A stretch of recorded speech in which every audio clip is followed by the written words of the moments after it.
जम्मू कश्मीर में education department में एक बहुत बड़ा स्कैम हो रहा है जो करोड़ों नहीं बल्कि अरबों रुपए में होगा। जिस तरीके से गवर्नमेंट स्कूल्स में भी ये चल रहा है, प्राइवेट स्कूल्स में भी चल रहा है और प्रशासन की मिली भगत से अरबों रुपए का घोटाला जम्मू कश्मीर में हो रहा है, उसकी तरफ हम लेफ्टिनेंट गवर्नर महोदय का ध्यान दिलवाना चाहते हैं। RTE एक्ट जम्मू कश्मीर में लागू हो चुका है, जिसे राइट टू एजुकेशन कहते हैं, और तालीम एक फंडामेंटल राइट भी बन चुका है। और राइट टू एजुकेशन एक्ट ये कहता है कि पहली से लेकर 8वीं जमात तक किसी भी बच्चे से कोई फीस नहीं ली जाएगी, कोई चार्जेस नहीं लिए जाएंगे,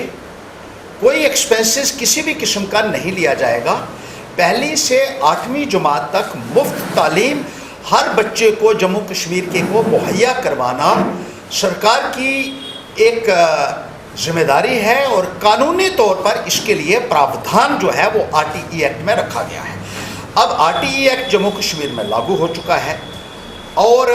सरकारी स्कूलों में भी पहली से 8वीं तक के बच्चों से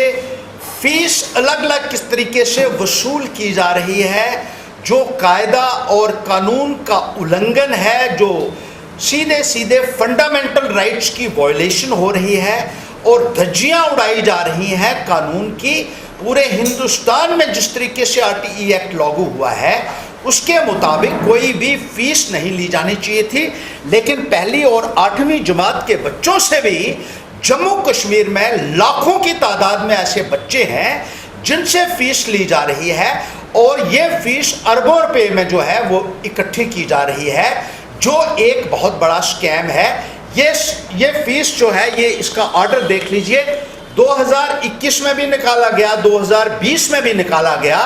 अरबों रुपया 2020 में इकट्ठा किया गया, अरबों रुपया इन बच्चों से 2021 में इकट्ठा किया गया गैर कानूनी तौर पर, जो एडमिशन फीस की शक्ल में इकट्ठा किया गया, स्कूल इंप्रूवमेंट फंड की शक्ल में इकट्ठा किया जा रहा है,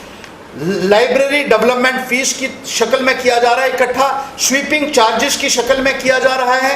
इलेक्ट्रिसिटी और टेलीफोन फंड की शक्ल में किया जा रहा है, रेड क्रॉस फंड की शक्ल में किया जा रहा है, और इसी तरीके से कोई लगभग 10 के करीब जो है वो फीस के इन्होंने बनाए हुए हैं प्रावधान, और उनके तहत बच्चों से जो फीस ली जा रही है ये गैर कानूनी है। मैं लेफ्टिनेंट गवर्नर महोदय से अपील करना चाहता हूं कि पिछले 2 वर्षों में जितनी भी फीस सरकारी स्कूलों के बच्चों से ली गई है पहली से लेकर 8वीं जमात तक, वो सारी की सारी फीस जो है वो उनको वापस की जाए, क्योंकि कई अरबों का ये एक घोटाला जो है वो एजुकेशन डिपार्टमेंट ने किया हुआ है। उसके साथ ही साथ मैं कहूँगा कि एक बहुत इंपॉर्टेंट बात है कि प्राइवेट स्कूलों के लिए एक प्रावधान रखा गया है RTE एक्ट में कि तमाम प्राइवेट स्कूल 25% सीट्स जो उनकी हैं वो free of cost economically weaker sections के बच्चों को देंगे, लेकिन कोई भी प्राइवेट स्कूल आज की तारीख में ये सीट्स इकोनॉमिकली वीकर सेक्शंस को यानी गरीब बच्चों को मुफ्त नहीं दे रहा है। और एजुकेशन डिपार्टमेंट और प्राइवेट स्कूल्स की मिली भगत की वजह से इसको अंजाम दिया जा रहा है, एक लूट सूट का धंधा किया जा रहा है। प्राइवेट स्कूल जो है वो लूट रहे हैं और ना तो 25% सीटें दे रहे हैं और फीस के नाम पर भी बच्चों को जिस तरीके से लूटा जा रहा है ये एक बहुत बड़ा स्कैम है, और इसकी फौरी तौर पर इंक्वायरी करके बच्चों की फीस जो उनसे ली गई है वो वापस दी जानी चाहिए, और साथ ही साथ उन अधिकारियों के खिलाफ और प्राइवेट स्कूल के जो मालिक हैं, खासतौर पर जो बड़े बड़े स्कूल हैं जिस तरीके से वो लूट रहे हैं बच्चों को, उनके खिलाफ सख्त से सख्त कार्रवाई की मांग पैंथर्स पार्टी आज करती है। नमस्कार, आप देख रहे हैं ग्रेटर जम्मू वर्चुअल और मैं पंकज खजूरिया। तालीम को लेके 2009 में एक ऐसा कानून आया था जिसको RTE राइट टू एजुकेशन कहते हैं, जिसमें 14 वर्ष तक के जितने भी बच्चे हैं उनको फ्री और कंपलसरी जो एजुकेशन है वो दी जाएगी। लेकिन आज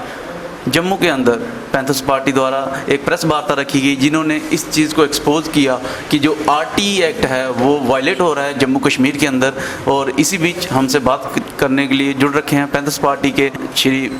हर्षदेव सिंह जी, आइए बात करें। सर, आज आपने आरटी के ऊपर एक बहुत बड़ी बात की है कि जम्मू कश्मीर के अंदर वायलेशन हो रहा है। ये आप एम्पेरिकल बेस्ड कह रहे हैं कि कुछ फिलोसफिकल बेस्ड है? देखिए, ये सबूतों के आधार पर, कायदा और कानून के आधार पर मैं ये बात कह रहा हूँ। मुश्किल तो ये है कि ये तमाम पॉलिटिकल पार्टीज़ को बात उठानी चाहिए थी, लेकिन कोई नहीं उठा रहा है। मैंने पहले भी इस संदर्भ में जिक्र किया था कि बच्चों को जिस तरीके से लूटा जा रहा है कायदा कानून का उल्लंघन करके, वो सरासर गलत है और उसके लिए मुतलका अधिकारियों के खिलाफ कार्रवाई होनी चाहिए। राइट टू एजुकेशन एक्ट जो एक अब तो पास हो चुका है और फंडामेंटल राइट में दर्जा मिल चुका है, यानी हमारा मौलिक अधिकार बन चुका है कि तालीम हासिल करना, फ्री तालीम हासिल करना, पहली से लेकर 8वीं जमात तक। और अब ये जम्मू कश्मीर में भी लागू हो चुका है कि पहली से लेकर 8वीं जमात तक बच्चों से कोई भी पैसा नहीं लिया जाएगा और उनको पूरे तरीके से मुफ्त तालीम मुहैया करवाई जाएगी और मुफ्त किताबें उनको दी जाएंगी, मुफ्त वर्दियां दी जाएंगी और इस तरीके की सहायता जो है उनको मुहैया करवाई जाएगी। लेकिन जम्मू कश्मीर में लाखों बच्चे जो पढ़ते हैं उनसे फ़ीस वसूली जा रही है, उनसे अलग अलग तरीके से एक्सपेंसेस जो है के नाम पर पैसा वसूला जा रहा है, अलग अलग चार्जेस उनसे वसूले जा रहे हैं, कायदा कानून की धज्जियां उड़ाते हुए। और लाखों बच्चे हैं जिनसे अरबों रुपया सरकार गैर कानूनी तरीके से जम्मू कश्मीर में इकट्ठा कर रही है। अब ये इतना बड़ा एक स्कैम है, एक इतना बड़ा मैं कहूँगा कि फ्रॉड है और इसकी जो है ना केवल इंक्वायरी में मैं ये मांग करता हूँ लेफ्टिनेंट गवर्नर से कि बच्चों का पैसा फ़ौरन उनकी जो भी फ़ीस ली गई है उनकी वापस होनी चाहिए और जिन अधिकारियों ने ये आदेश निकाला है उनके खिलाफ कार्रवाई होनी चाहिए। फ़ीस किस तरीके से ली जा रही है पहले ये भी समझना बड़ा ज़रूरी है। कुछ एडमिशन फ़ी के नाम पर पैसा लिया जा रहा है, कुछ स्कूल इम्प्रूवमेंट फ़ंड के नाम पर पैसा लिया जा रहा है, इम्प्रूवमेंट कहीं नहीं होती। स्वीपिंग चार्जेस के नाम पर पैसा लिया जा रहा है, स्वीपर किसी प्राइमरी स्कूल में आपको शायद देखने को नहीं मिलेगा। इलेक्ट्रिसिटी और टेलीफोन फंड के नाम पर बच्चों से पैसा लिया जा रहा है, टेलीफोन किसी स्कूल के अंदर आपको नहीं मिलेगा। सोशल एक्टिविटी फंड के नाम पर बच्चों से पैसा लिया जा रहा है, सोशल एक्टिविटी कौन सी आप करवा रहे हैं मैं आपसे ये पूछना चाहता हूँ। और इसी तरीके से कंप्यूटर फंड लिया जा रहा है, कितने कंप्यूटर आपने इन छोटे स्कूलों में रखे हुए हैं। जिस तरीके से ये लूट खसूट की जा रही है और ऊपर से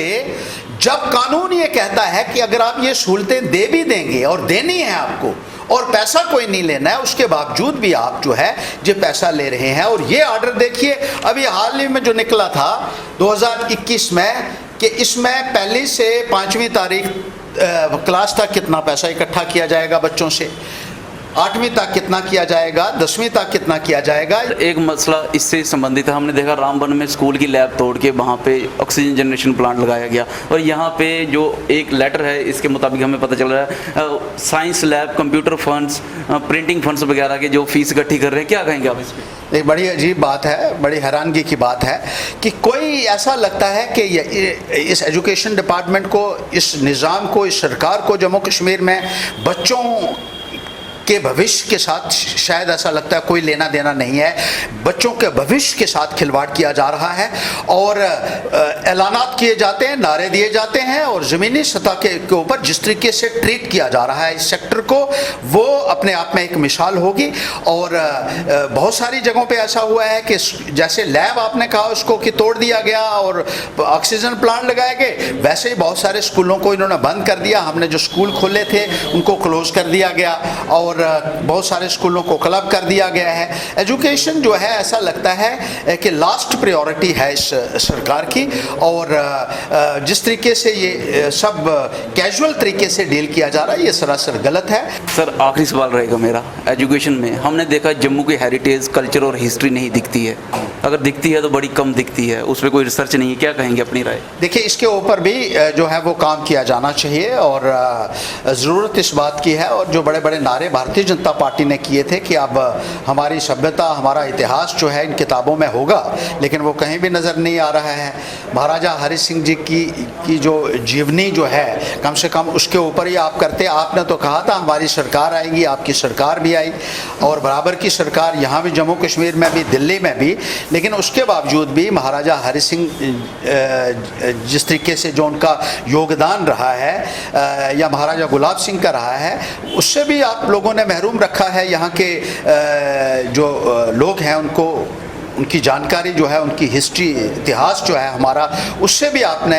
बच्चों को जो है वो वंचित करके रखा उसकी जानकारी से। तो इस संदर्भ में भी जो है वो बात होनी चाहिए और ये चीज़ें भी जो है ये हमारे करिकुलम का हिस्सा होनी चाहिए। धन्यवाद सर। Thank you.